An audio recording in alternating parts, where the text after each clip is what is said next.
From warning signs to winning moves, 3 simple steps to mastering life's tough decisions.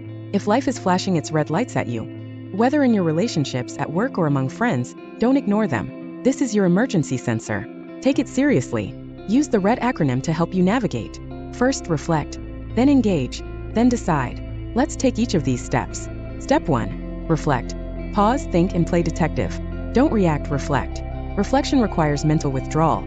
You step away from passionate involvement and try to see the situation more objectively. Why is this important? Emotion can operate like a sudden fog bank. For Taylor Swift, heartbreak is more than just a song. First, she ponders her ex's infidelity, probably over a bowl of ice cream, before turning it into a multi-platinum album. Reflection aids consideration, helping you to take a step back and see the bigger picture before you make your move. Ask yourself, when I reflect on this, when I'm able to distance myself a little, what's really bothering me? Is this a one-off or part of a wider pattern? Am I dealing with an off day? Or with something else?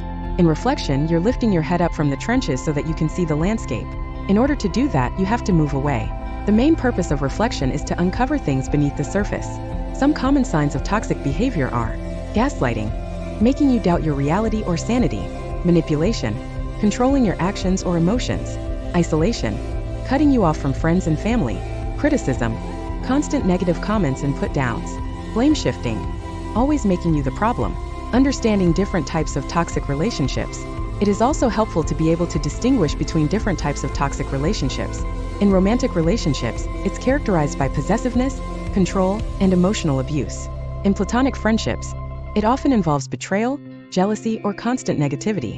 In family relationships, it can include enabling, codependency, or emotional manipulation. In professional relationships, it may involve bullying, harassment, or unfair treatment. Step 2. Engage. Take action and channel your inner Oprah. Reflect, then engage. Reflection is contemplation. It's the time to walk away from the issue.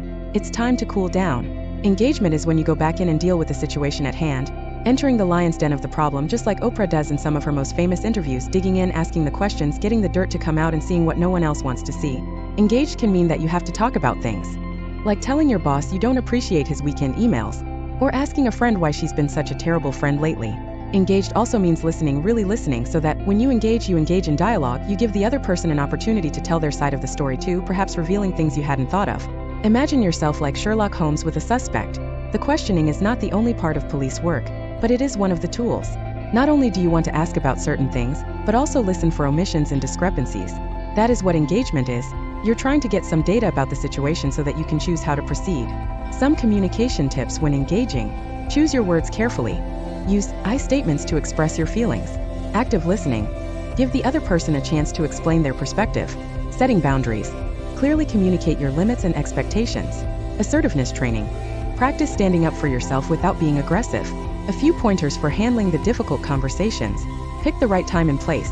Avoid confrontations when you're stressed or tired. Stay calm. Take deep breaths and focus on expressing your feelings. Use humor. Sparingly a little humor can diffuse tension. Seek support. Talk to a friend or family member about the situation. The final step. Decide. Choose your path and face the tough choices. You reflect and then you engage. And then comes the hardest part, deciding. This is when you step in and take the steering wheel of your life.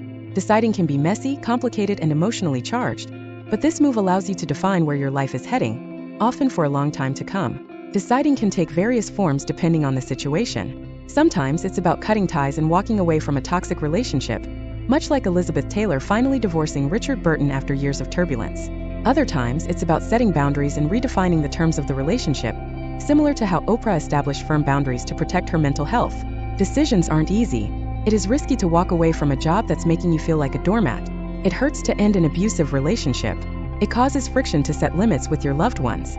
Being prepared for these challenges will help you persevere through the storm to the other side. The usual options and their challenges when deciding. When it's time to choose, guess what? There is no one path.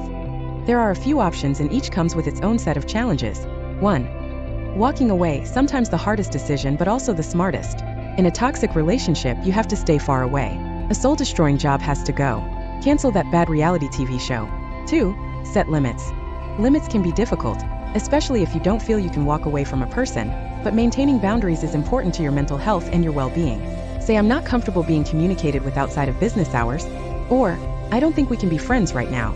You are drawing that line in the sand, clear, firm, and non-negotiable. 3. Compromise. Sometimes it is not black or white because there are two or more parties and you have to compromise. This could mean that both parties meet in the middle, or one side might adjust the relationship. Compromise entails flexibility and might ultimately help people grow and strengthen their connections with others. 4. Ask for help. When things are especially tricky, ask for help. See a therapist, confide in a good friend, check in with a mentor. Asking for help is not a sign of weakness. It's a strategic play for clarifying things. Like Frodo, you don't have to go it alone. Assemble your own fellowship.